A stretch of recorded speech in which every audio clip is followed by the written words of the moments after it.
Subscribe now and press the bell icon. Never miss an update. नमस्कार साथियों, स्वागत करता हूं सबका इस YouTube चैनल पर जिसका नाम है हिस्ट्री विद PL नोदा। मित्रों, संस्कृत शिक्षण का मॉडल पेपर नंबर 6 आज आपके लिए लेकर आया हूं। रीट 2021 भर्ती हेतु जो 31,000 पद आपके लिए आ रहे हैं, बहुत ही शीघ्र आपके विज्ञप्ति आ जाएगी साथियों। तो पूरे 30 क्वेश्चन हैं, बिल्कुल ग्रामर के और टीचिंग मेथड के। बहुत ही शानदार क्वेश्चन देखने को मिलेंगे। कुछ विशिष्ट प्रश्न आपको यहाँ पे मेथड के मिलने वाले हैं। मित्रों, शुरू करते हैं इस वीडियो को। आपके पहला क्वेश्चन आता है दोनों लेवल के लिए। एक बात और मैं आपको बता दूं कि जो रीट में लैंग्वेज फर्स्ट या लैंग्वेज सेकंड संस्कृत लेता है उसके लिए ये टेस्ट है। बाकी जो हिंदी वाले हैं, हिंदी लेने वाले, वो भी इस टेस्ट को कर सकते हैं। व्याकरण के क्वेश्चन को आप छोड़ दीजिए, मेथड के क्वेश्चन को आप जरूर करिएगा साथियों। तो चलिए वीडियो को शुरू करते हैं। आपका पहला क्वेश्चन है, कात्यायन अन्य नाम किम, मतलब कात्यायन का अन्य नाम कौन सा है? माहेश्वर, वर रुचि, वरदाचार्य और भवभूति। तो साथियों, कात्यायन का अन्य नाम आपको बताना है। प्रश्न संख्या 1 में इसका सही जवाब है दूसरा विकल्प, वर रुचि। ठीक है, दूसरा विकल्प आपका यहाँ पर सही आंसर रहेगा साथियों, प्रश्न संख्या 1 में। नेक्स्ट दूसरा क्वेश्चन देखते हैं, चरत्व संधि नास्ति। चरत्व संधि किसमें नहीं है? सत्कर्म, लिप्सा, उत्थानम और उल्लेख। तो साथियों, चरत्व संधि का उदाहरण इनमें से कौन सा नहीं है? कौन सा नहीं है? मित्रों, अगर हम बात करें चरत्व संधि की, तो ये चरत्व संधि आपके व्यंजन संधि का ही भेद है। ठीक है, व्यंजन संधि का ही भेद है ये। और सत्कर्म, लिप्सा, उत्थानम, ये तीनों ही चरत्व संधि के उदाहरण हैं। बाकी जो उल्लेख वाला जो विकल्प है ये चरत्व संधि में नहीं आता है साथियों। आपका चौथा विकल्प यहाँ सही है, प्रश्न संख्या 2 में। चलिए बढ़ते हैं आगे प्रश्न नंबर 3 की ओर। आपके तीसरा क्वेश्चन आता है, राजहंस है पदस्यास्य विग्रहो वर्तते। राजहंस जो ये पद है इसका समास विग्रह क्या होगा? राज्ञा हंस है, हंसा नाम राजा, राजा चे असो हंस है और राजसु हंस है। तो साथियों, राजहंस की अगर हम बात करें तो इसका जो समास विग्रह है वो रहेगा आपके हंसा नाम राजा। क्या रहेगा मित्रों? हंसा नाम राजा। दूसरा विकल्प यहाँ पर आपका सही आंसर है, प्रश्न संख्या 3 में। नेक्स्ट प्रश्न नंबर 4 पे आते हैं। आपके चौथा क्वेश्चन है, हरि शब्दस्य द्वितीय बहुवचने रूपम अस्ति। हरि शब्द का द्वितीय बहुवचन रूप कौन सा है? हरि, हरिन, हरि है, हरिय है। तो साथियों देखिए, शब्द क्या है? हरि, द्वितीय बहुवचन। द्वितीय बहुवचन आपको बताना है यहाँ पर। तो हरि शब्द का द्वितीय बहुवचन होता है हरिन। क्या होता है साथियों? हरिन। इसमें ये छोटी ई की ही मात्रा रहेगी, ऐसा नहीं है कि इसमें यहाँ हरिन में ये बड़ी ई की मात्रा लगा दो, तो फिर ये आपके द्वितीय बहुवचन नहीं रहेगा हरि का साथियों। आपका दूसरा विकल्प यहाँ पर सही है, प्रश्न संख्या 4 में।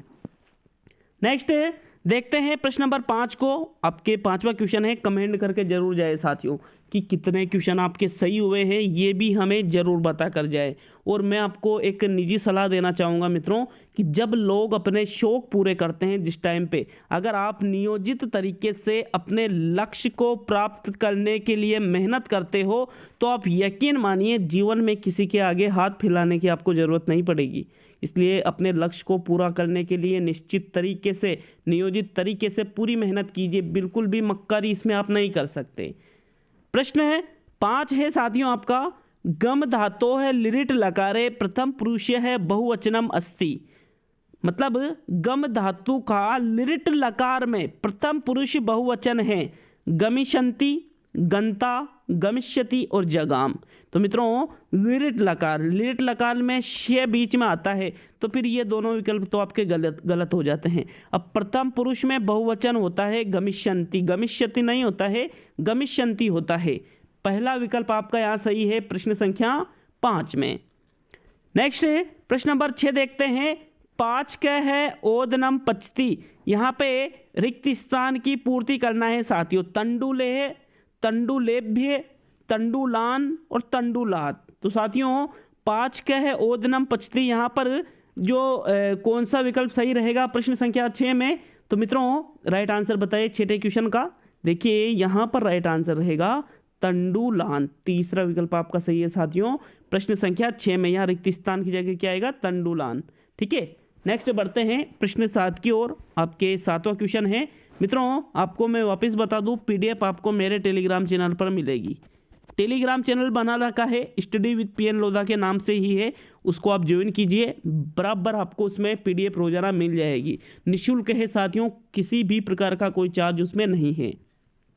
तो आपके प्रश्न नंबर 7 आता है श्रु प्लस तुमुन इति, मतलब इससे क्या बनेगा, श्रुतुम, श्रोतुमुन, श्रोतुम और श्रुतोम। तो साथियों राइट आंसर बताइए श्रु प्लस तुमुन का क्या बनेगा प्रश्न संख्या 7 में। देखिए आपके तुमुन प्रत्यय जहां होता है तो यहाँ तुमुन तो प्रत्यय लेकिन न बाद में नहीं लगता है, तो फिर दूसरा विकल्प तो गलत हो गया। श्रोतोम भी नहीं होगा, तुम बीच आना ही चाहिए, तो चौथा भी विकल्प गलत है। देखिए श्रु प्लस तुमुन का श्रुतुम नहीं बनेगा, श्रोतुम बनेगा। क्या बनेगा मित्रों, श्रोतुम। तीसरा विकल्प आपका यहाँ पर सही आंसर है प्रश्न संख्या 7 में। नेक्स्ट देखते हैं प्रश्न नंबर 8 को। भवान नित्यम वेदम पढ़ती इत्यस्य कर्म वाच्यम अस्ति, मतलब भगवान नित्यम वेदम पढ़ती, ये कि भाई रोज लगातार रोज वेद पढ़ता है भगवान, तो यहाँ पे इसका कर्मवाच्य आपको बनाना है। क्या बनाना है, कर्मवाच्य। तो मित्रों विकल्प 1 है भवता नित्यम वेद है पठनीयम, भवता नित्यम वेद है पठ्यते, भवता नित्यम वेद है पठनीय है, भवता नित्यम वेद है पठनी। तो यहाँ पर विसर्ग है और यहाँ पर यहाँ पर विसर्ग है और यहाँ पर विसर्ग नहीं है। तो मित्रों इसका कर्मवाच्य अगर करेंगे तो देखिए यहाँ तक तो बिल्कुल सभी जगह आपको सेम टू सेम मिल जाएंगे, मतलब पठनीयम आएगा, पठती का कर्मवाच्य बनाना है तो पठनीयम, पठ्यते, पठनीय और पठनी। तो साथियों क्या आएगा, प्रश्न संख्या अगर 8 की बात करें तो इसका राइट आंसर है पठ्यते वाला। भवता है, भवता नित्यम वेद है पठ्यते। अब यहाँ पर मैंने जो ये ट लिख रखा है वो आधा ट है, उसमें हलंत लग रहा है, लेकिन जब उसको टाइप करते हैं तो इस प्रकार से वो हो जाता है साथियों। ठीक है, पठ्यते ये मैच हो जाता है, हलंत यहाँ हट जाता है टाइपिंग में, लेकिन इसमें ये जो ट है ये आधा है। ठीक है, दूसरा विकल्प आपका सही रहेगा प्रश्न संख्या 8 में। मित्रों 9वां क्वेश्चन देखते हैं। प्रश्न नंबर 9 है क्षमा च परम, मतलब ये एक सूक्ति है, सूक्ति भी आपके सिलेबस में है मित्रों। तो बलम धनम पापम न को अपी, इनमें से कोई नहीं। क्षमा क्या है साथियों, क्षमा करना पाप तो हो नहीं सकता, क्षमा करना धन भी नहीं होता है, क्षमा करना परम मतलब महान बल होता है साथियों, हर किसी के बस की बात नहीं होती है क्षमा करना। तो प्रथम विकल्प यहाँ पर सही है प्रश्न संख्या 9 में। नेक्स्ट देखते हैं 10वें क्वेश्चन को मित्रों। 10वां क्वेश्चन आपके आता है मंदा क्रांता छंदसी प्रत्येक अस्मिन चरणे कति वर्णा निर्दिष्टा, मतलब जो मंदा क्रांता जो छंद है उसके प्रत्येक चरण में कितने वर्ण होते हैं, पंचदश, त्रयोदश, सप्तदश, अष्टदश। तो मित्रों पंचदश मतलब होता है 15, त्रयोदश मतलब होता है 13, सप्तदश मतलब होता है 17 और अष्टदश मतलब होता है 18। तो मित्रों अगर बात करें मंदाक्रांता छंद की तो इसके प्रत्येक चरण में सप्तदश मतलब 17 वर्ण होते हैं। कितने वर्ण होते हैं, 17 वर्ण होते हैं। विकल्प नंबर 3 आपका यहाँ पर सही है साथियों प्रश्न संख्या 10 में। नेक्स्ट देखते हैं प्रश्न नंबर 11 को। आपके 11वां क्वेश्चन है मित्रों, देवता शब्द लिंग है, मतलब देवता शब्द में कौन सा लिंग है, स्त्रीलिंग, पुल्लिंग, नपुंसकलिंग और सर्वाणी। तो सर्वाणी तो हो नहीं सकता एक शब्द में, यहाँ पर देवता में मित्रों देवता में तल प्रत्यय लगा हुआ है और संस्कृत में तल प्रत्यय से युक्त शब्द स्त्रीलिंग में आते हैं, पुल्लिंग में नहीं है। जबकि हिंदी की अगर बात करें देवता में तो हिंदी में ये पुल्लिंग में आ जाता है, लेकिन संस्कृत में ये स्त्रीलिंग में ही रहेगा। मतलब यहाँ पर आपका प्रथम विकल्प सही आंसर है साथियों प्रश्न संख्या 11 में। कौन सा विकल्प सही है, प्रथम विकल्प। नेक्स्ट 12वां क्वेश्चन देखेंगे मित्रों। प्रश्न नंबर 12 है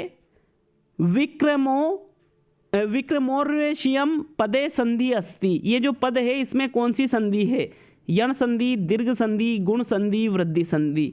तो साथियों प्रश्न संख्या 12 का सही आंसर बताइए। देखिए विक्रमोर्वशीयम में कौन सी संधि है, तो यहाँ पर अगर बात करें एक ये मात्रा लगी है मैं ओ की मात्रा किस में लगती है? गुण संधि में लगती है साथियों। आप इस प्रकार भी इसका आंसर दे सकते थे। तीसरा विकल्प सही है, इस पद में गुण संधि का प्रयोग हुआ है। तो आपका 12वां प्रश्न में तीसरा विकल्प राइट है। क्लियर है ये भी सभी के? प्रश्न 13 देखेंगे। प्रश्न नंबर 13 है, गति है पदे प्रत्यय है अस्ति। गति पद में प्रत्यय है, स्त प्रत्यय, कितिन प्रत्यय, तिप प्रत्यय और सर्वे मतलब सभी। तो साथियों गति है शब्द में अगर बात करें तो सभी तो प्रत्यय होंगे नहीं। अब 3 विकल्प बचे आपके सामने, तो इसमें है कितिन प्रत्यय। जब मैंने इसको टाइप किया था तो वास्तव में ऐसा लिखा या होना चाहिए था, लेकिन साथियों जब इसको टाइप करते हैं तो ये इस प्रकार से शो हो जाता है। विकल्प नंबर 2 आपका यहाँ पर सही है प्रश्न संख्या 13 में। नेक्स्ट है प्रश्न नंबर 14 देखेंगे मित्रों। शकारस्य उच्चारण स्थानम भवति। कंठ है, तालु है, मुर्दा है, दंता है। शकारस्य का मतलब होता है शेष अंक वाला। क्या रहेगा? शेष अंक वाले का उच्चारण स्थान क्या है साथियों? तो देखिए राइट आंसर प्रश्न नंबर 14 में बताइए। प्रश्न नंबर 14 में आपका दूसरा विकल्प सही है साथियों। शकारस्य का उच्चारण स्थान आपके तालु से होता है। किससे होता है? तालु से होता है साथियों। तो आपका दूसरा विकल्प यहाँ पर सही है। इसका संस्कृत में सूत्र भी चलता है साथियों। क्या चलता है? सूत्र। तो उस सूत्र के आधार पर उच्चारण स्थान आप आसानी से सही कर सकते हो मित्रों। यहाँ पर आपका दूसरा विकल्प सही है। देखिए इसका सूत्र होता है इच्यु यशा नाम तालु। क्या होता है? इच्यु यशा नाम तालु। मतलब ई चे वर्ग ये और शे का उच्चारण स्थान तालु से होता है। तो यहाँ पर शेष अंक का है तो इसका उच्चारण स्थान किससे है? तालु से है। दूसरा विकल्प आपका यहाँ पर सही है प्रश्न संख्या 14 में। नेक्स्ट देखते हैं प्रश्न नंबर 15 को। 15वां प्रश्न है, विजय है अश्वात पतति रेखांकित पदे प्रश्न निर्माणम करणीयम। रेखांकित पद के अनुसार आपको प्रश्न निर्माण करना है। तो मतलब ये जो अश्वात है इसको मैंने रेखांकित कर रखा है। प्रश्न निर्माण कीजिए। कस्मात, कस्य है, क है, तस्मात। तो साथियों देखिए जब भी आपको प्रश्न निर्माण करना होता है तो अश्वात की जगह क है, कस्य नहीं आएगा, कस्मात आएगा। क्या आएगा? कस्मात। तो साथियों यहाँ पर आपका प्रथम विकल्प सही है प्रश्न संख्या 15 में। ठीक है, कस्मात ही सही रहेगा। तस्मात क्या होता है? कस्मात होता है सही। प्रश्न 16 पे आते हैं। प्रश्न नंबर 16 है, अभ्यंतर प्रयत्न है नास्ति। अभ्यंतर प्रयत्न नहीं है, स्पष्ट, विवृत, संवृत और घोष। तो साथियों देखिए जो अभ्यंतर प्रयत्न की अगर हम बात करें तो इसमें घोष को शामिल नहीं किया जाता। घोष को अभ्यंतर प्रयत्न में शामिल नहीं करते हैं। विकल्प नंबर आपका 4 बिल्कुल सही आंसर है प्रश्न संख्या 16 में। ये 16 क्वेश्चन आपके व्याकरण के थे साथियों। अब 14 क्वेश्चन आपके मेथड के आएंगे। संस्कृत की लैंग्वेज में ही वो मेथड के क्वेश्चन है, बाकी उसका हिंदी अनुवाद बिल्कुल कर देंगे। तो आप जो हिंदी की जो तैयारी कर रहे हैं, मैंने कहा था कि मेथड के क्वेश्चन वो भी देख सकता है मित्रों। प्रश्न नंबर 17 है आपका, भाषा कौशलस्य विकास है कथम क्रियते। श्रवणनेन, लेखनेन, पठनेन, उच्चारणेन। तो मित्रों देखिए भाषा कौशल का विकास होता है कैसे? देखिए इस क्वेश्चन का सही आंसर श्रवणेन भी माना जाता है, कई जगह उच्चारणेन भी माना जाता है। तो साथियों अगर दोनों ही ऑप्शन में आ जाए, वैसे श्रवणेन आता है लेकिन उच्चारण भी अगर ऑप्शन में आ जाता है तो फिर आपको प्रथम चॉइस उच्चारणेन को मानना है, क्योंकि अधिकतर बुकों में मैंने देखा है इस प्रश्न में उच्चारण को ही सही मान रखा है। तो यहाँ आपका चौथा विकल्प सही रहेगा प्रश्न संख्या 17 में। बाकी आप हमें जरूर कमेंट बॉक्स में कमेंट करके जाए साथियों, क्या प्रश्न संख्या में आपके अनुसार प्रथम विकल्प सही है? लेकिन मेरा यहाँ पर मत चौथा विकल्प ही रहेगा। प्रश्न 18 देखते हैं, व्याकरणस्य शिक्षणे उदाहरणात् नियम निर्धारणम कस्मिन् विद्याम भवति। व्याकरण शिक्षण में उदाहरण देकर के नियमों का निर्धारण किस विधि में होता है? सूत्र विधि में, आगमन विधि में, अव्याकृत विधि में और निगमन में। तो मतलब जिसमें पहले उदाहरण दिए जाते हैं और फिर उसके आधार पर नियमों का निर्धारण किया जाता है, तो वो होती है आपके आगमन विधि। कौन सी विधि होती है? वो आगमन विधि होती है साथियों। आपका दूसरा विकल्प सही है। और ठीक इसके विपरीत होती है निगमन विधि, जिसमें पहले नियम बताए जाते हैं और फिर उदाहरण दिए जाते हैं। तो यहाँ पर आपका दूसरा विकल्प सही है प्रश्न संख्या 18 में। नेक्स्ट 19वां क्वेश्चन देखेंगे। अध्यापने अत्यंतोपयुक्तम उपकरणम भवति। अध्यापन में अत्यंत उपयुक्त उपकरण है पाठ्य पुस्तकानि, दृश्य श्रव्य उपकरणम, शिक्षण उद्देश्य है श्याम फलकम। तो देखिए सबसे अच्छा उपकरण, सबसे उपयुक्त उपकरण होता है अध्यापन कराने में श्याम फलकम। श्याम पट्ट सबसे ज़्यादा उपयुक्त उपकरण माना जाता है साथियों, क्योंकि देखिए श्याम पट्ट के माध्यम से ही हम सारी चीज़ें बच्चों को बताते हैं, इसलिए आपका यहाँ पर चौथा विकल्प सही माना जाएगा प्रश्न संख्या 19 में। नेक्स्ट 20वां क्वेश्चन देखेंगे मित्रों। प्रकृतिवादस्य प्रवर्तक है। प्रकृतिवाद के प्रवर्तक हैं रूसो, कमेनियस, प्लेटो और नैको अपी। तो साथियों प्रकृतिवाद के प्रवर्तक माने जाते हैं रूसो को। किसको माना जाता है? रूसो को ही प्रकृतिवाद का प्रवर्तक माना जाता है। प्रथम विकल्प यहाँ पर आपका सही आंसर है साथियों प्रश्न संख्या 20 में। चलिए 21वां क्वेश्चन देखेंगे। किम शिक्षण सूत्रम अशुद्धम। कौन सा शिक्षण सूत्र अशुद्ध है? सामान्य विशिष्टतम प्रति, ज्ञातात अज्ञातम प्रति, तर्कात अनुभवम प्रति, अंशात पूर्णम प्रति। तो साथियों अगर शिक्षण सूत्र की बात करें तो सामान्य से विशिष्ट की ओर भी होता है, ज्ञात से अज्ञात की ओर भी होता है, अंश से पूर्ण की ओर भी होता है, लेकिन क्या तर्क से अनुभव की ओर होता है? नहीं, अनुभव से तर्क की ओर होता है। तो साथियों ये शिक्षण सूत्र क्या है? अशुद्ध माना जाता है। मतलब यहाँ पर आपका 21वें क्वेश्चन में तीसरा विकल्प सही आंसर है, क्योंकि अशुद्ध ही आपसे पूछा था इसमें। नेक्स्ट प्रश्न नंबर 22 देखेंगे। स्वतंत्रता पश्चात प्रथम राष्ट्रीय शिक्षा नीति प्रणयनम भवत। मतलब स्वतंत्रता के बाद में प्रथम राष्ट्रीय शिक्षा नीति कब आई? 1986 में, 1868 में, 1968 में और सर्वाणी। तो सर्वाणी तो यहाँ पर आप हटा दीजिए। 1868 में आपका भारत स्वतंत्र नहीं हुआ था। 1986 में प्रथम नई राष्ट्रीय शिक्षा नीति आई थी और प्रथम राष्ट्रीय शिक्षा नीति 1968 में आई थी साथियों। यहाँ पर आपका तीसरा विकल्प सही है प्रश्न संख्या 22 में। नेक्स्ट प्रश्न नंबर 23 पे आते हैं। प्रश्न नंबर 23 हुआ है आपका अनुवाद शिक्षणस्य विधे नास्ति। अनुवाद शिक्षण की विधि नहीं है। अनुकरणम विधि, द्विभाषी विधेय है, दूरदर्शन विधेय है, पुस्तक विधेय है।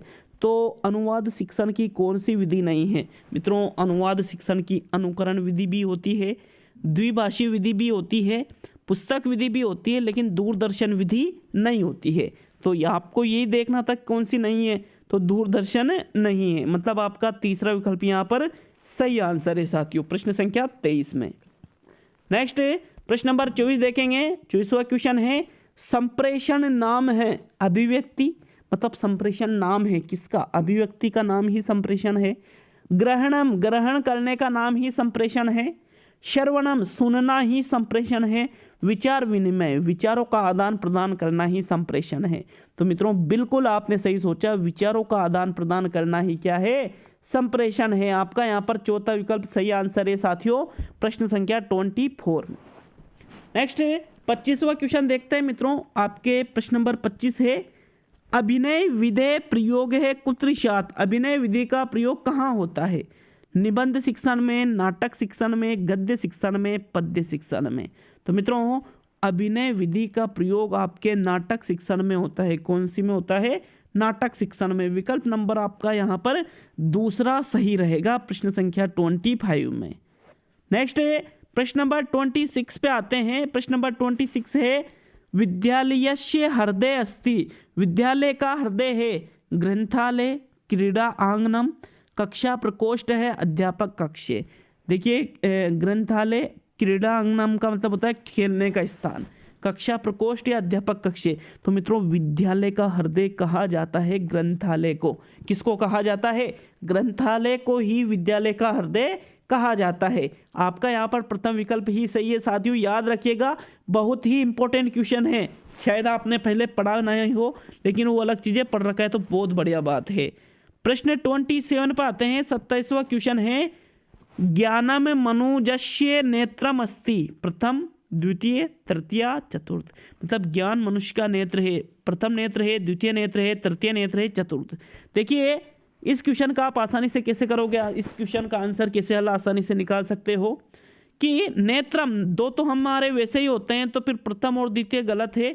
ज्ञान मनुष्य का तीसरा नेत्र कहलाता है। क्या कहलाता है? ज्ञान मनुष्य का तृतीय नेत्रम। तो तीसरा विकल्प यहाँ पर आपका सही है साथियों, प्रश्न संख्या 27 में। अब आपके 3 क्वेश्चन और बचे हैं मित्रों। प्रश्न नंबर 28 पे आते हैं।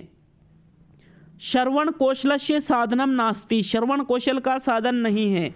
दूरवाणी, पुस्तकम, आकाशवाणी, ध्वनि मुद्रण।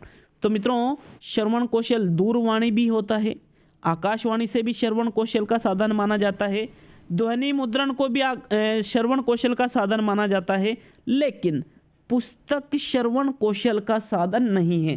भाई पुस्तक थोड़ी है साधन, पुस्तक को पढ़ोगे तब फिर वहाँ पर अलग हो जाता है। तो इसलिए आपका दूसरा विकल्प यहाँ पर सही आंसर है 28 में। और साथियों आज का सेकंड लास्ट क्वेश्चन देखते हैं। एतासु बोधन पद्धति नास्ति, कथा पद्धति, पुस्तक पद्धति, पद पद्धति, अक्षर पद्धति। तो इनमें से कौन सी बोधन पद्धति नहीं है? तो साथियों देखिए, पद पद्धति, पुस्तक पद्धति, अक्षर पद्धति ये तो बोध पद्धतियां हैं, लेकिन कथा पद्धति बोध पद्धति में नहीं आती है। इसलिए आपका यहाँ पर प्रथम विकल्प 29 में सही है। और आज का अंतिम और 30वां क्वेश्चन देखेंगे, लेकिन वीडियो अच्छा लगता है तो लाइक शेयर करना नहीं भूले, और चैनल पर नए हो तो सब्सक्राइब करके बेल आइकन दबा ले साथियों। नए वीडियो का नोटिफिकेशन आपको तभी मिलेगा। देखिए 30वां और अंतिम क्वेश्चन है, प्रयोजना पद्धति गुणा प्रयोजना पद्धति का गुण कौन सा है? बालोन्मुखी, बाल केंद्रिता, परिश्रमस्य बोधयति, छात्रा है, क्रियाशीलता, सर्वे। मतलब इनमें से सभी। तो साथियों प्रयोजना पद्धति का सोच समझकर आंसर दीजिएगा। देखिए आपका एक छोटा सा लाइक करना क्या हमें मोटिवेशन देता है मित्रों, इसलिए लाइक की बोलता हूँ। बाकी इसका आंसर है सर्वे। उपरोक्त सभी चीज़ें प्रयोजना पद्धति के गुणों के अंतर्गत आ जाती है। तो चौथा विकल्प आपका यहाँ पर सही रहेगा मित्रों। आज के ये थे संस्कृत के 30 क्वेश्चन। कमेंट करके जाए कितने क्वेश्चन आपके सही हुए हैं। बहुत बहुत धन्यवाद। जल्द ही आपसे नए वीडियो में जरूर मुलाकात होगी साथियों।